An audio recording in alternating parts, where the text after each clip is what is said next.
Next, we're going to work on the kick drum. Let's hear it.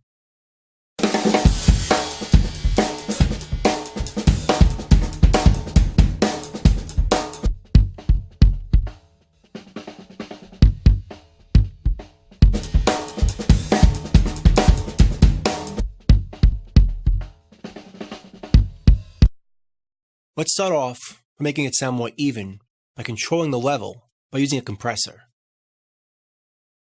I'm going to choose the Pro Compressor by Avid, but for this kind of thing, almost any compressor will work.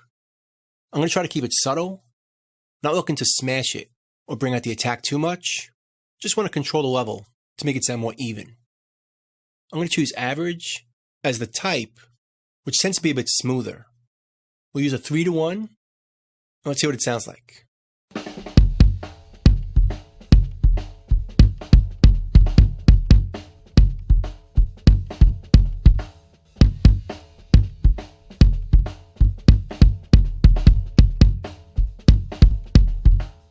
Just a few dB of attenuation. Let's adjust the attack.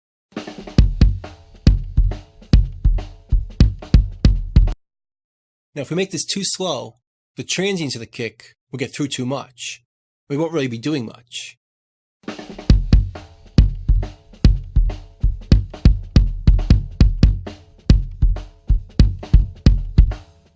we make it too quick, it'll be grabbing everything and make it sound too squashed.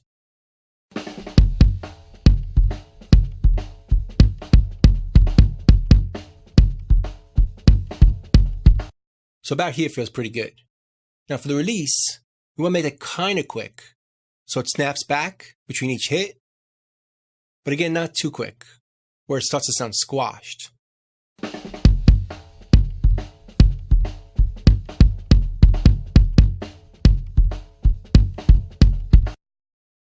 About there feels pretty good.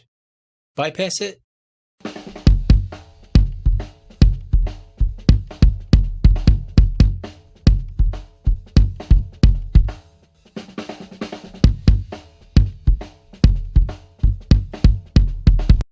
Just controls it a bit more, but also brings out the attack, so it's not so mushy.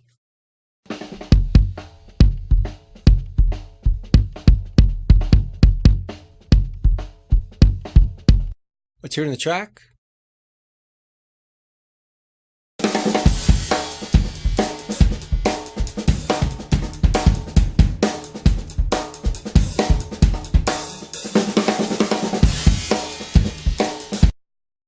That feels pretty good. Now let's adjust the EQ. And remember, this is the EQ that used to be on the master fader. We probably don't want to add shelving to it. That's a bit too bright.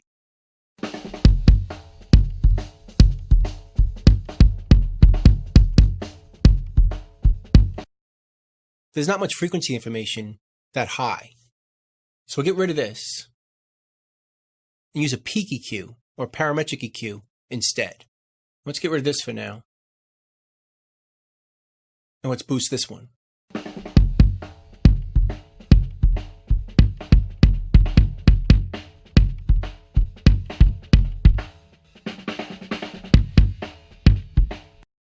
About there.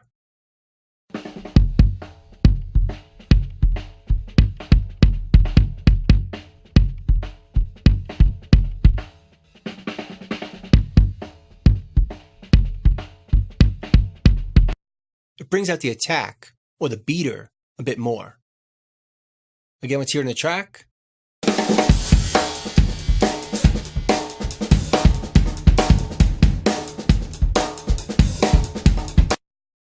In addition to this, we could add some more low end, so the kick sounds bigger. We'll use a low end shelving, right here.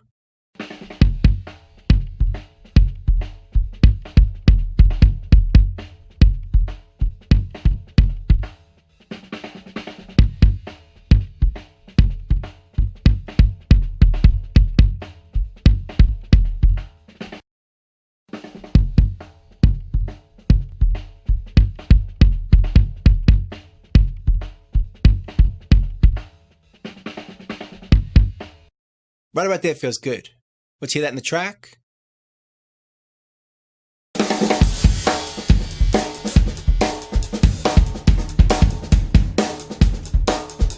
bypass it.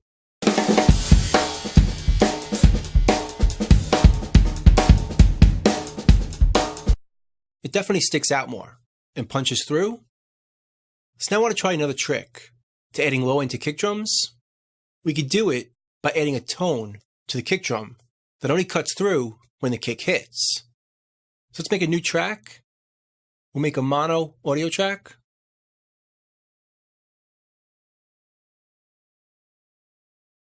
And we'll name it Tone. And let's add a signal generator to this track.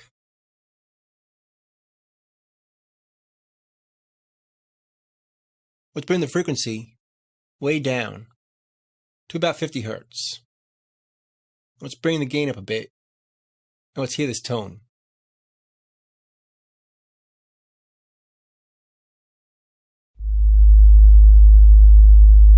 It's pretty deep sounding.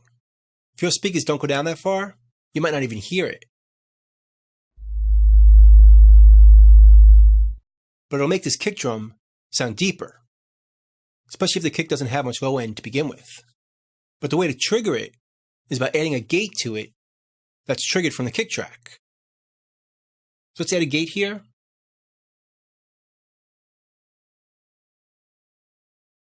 Set up for sidechain right here. And right now, it's not going to play at all. So now we need to send from our kick drum to this gate. Let's open up our sends and send to a new track. Now I'm only sending to a new track because it's a quick way of making a new send. I'm going to delete the track afterwards. It's kind of a shortcut I use. So go new track,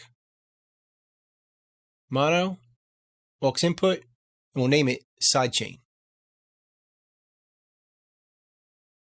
And that creates a new track here that's being sent from here. But like I said, we don't really need the track, so delete it. But create a new send that's already named. We'll send it out pre-fader, full volume, or 0 dB.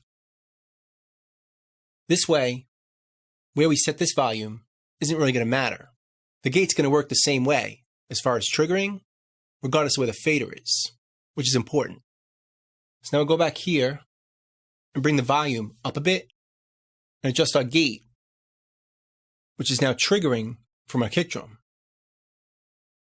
Move this over a bit. We'll set our sidechain over here to that bus, sidechain, and now let's adjust the threshold.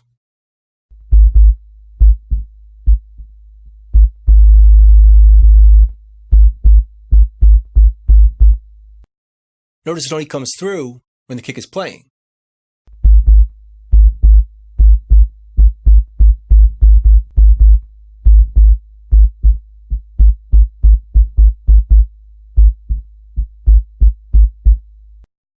Then we can adjust the range to be completely closed and the ratio be as high as possible.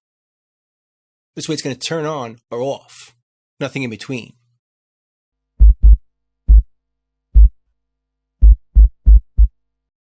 Then we can adjust our attack, our release, and the hold to create how long the note is.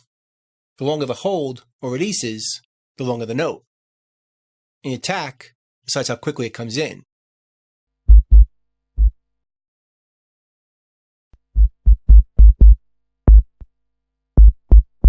If you make it too quick, it adds a click to it.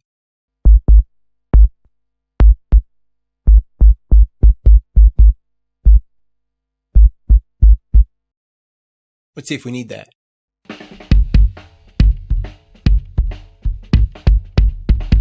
No, that sounds terrible.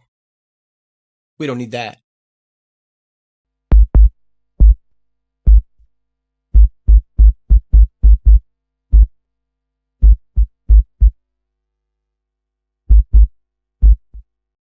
Let's adjust the hold.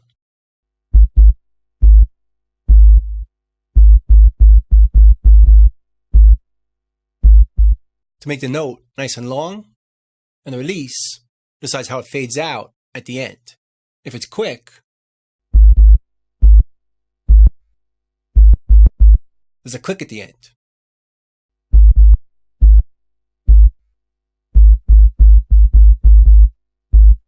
This sounds smoother.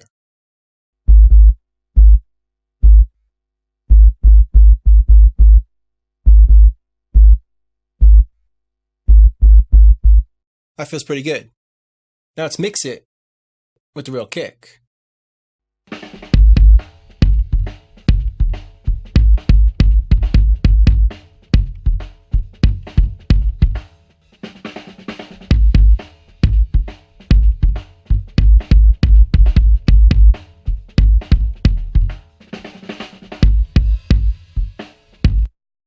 It's a nice effect.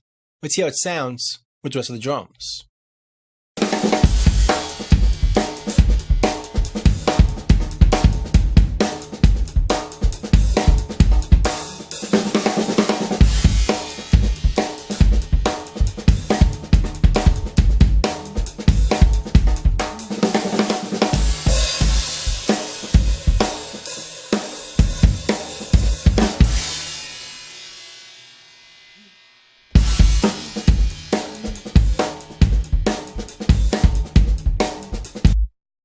Now, one more thing we should check before moving on.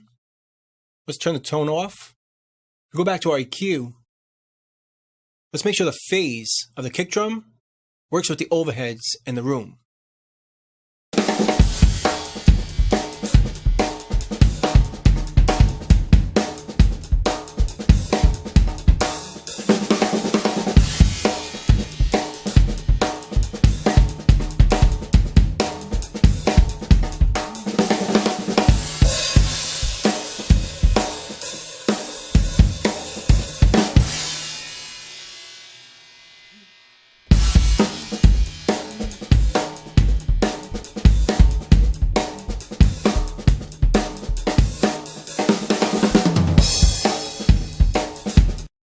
I'm not hearing a big difference, so let's leave it not inverted.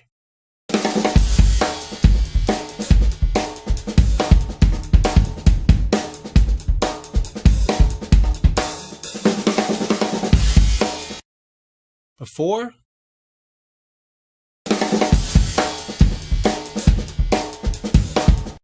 and after.